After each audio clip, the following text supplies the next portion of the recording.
Subject కి ఒక teacher ఉంటారు, అన్ని సబ్జెక్టులు నన్ను చదవమంటారు. ఇంత చిన్న బుర్రలో అన్ని ఎలా నింపాలి?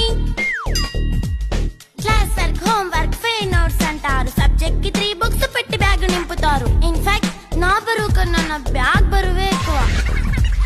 క్వశ్చన్లు, ఆన్సర్లు, సర్ప్రైజ్ టెస్టులు తమ్మి దాటుకొని మళ్ళీ స్కూల్ వాన్ ఎక్కేసి అమ్మయ్య ఇక ఇంటికి వచ్చేసామనుకుంటే మార్క్స్ తక్కువ వస్తే చెయ్యాలి అసైన్మెంట్. రిపోర్ట్ కార్డ్ చూపిస్తే ఇంట్లో ఉన్న పనిష్మెంట్. హోంవర్క్ చేయమంటూ మమ్మీ చంపుతుంటుంది. ట్యూషన్ టైం అయిందని డాడీ తరుముతుంటాడు. డాన్స్ క్లాస్ కి వెళ్ళమని తాతయ్య తిడతాడు. స్నాక్స్ తిని వెళ్ళమని నాన్నమ్మ ఆపుతుంది. ఇక అన్నీ అయిపోయాక కాసేపు టీవీ చూద్దామంటే మమ్మీ ఎంట్రీ ఇచ్చింది. బెడ్ ఎక్కమంది. చిన్న నాప్ తీసేలోపు తెల్లారిపోయింది.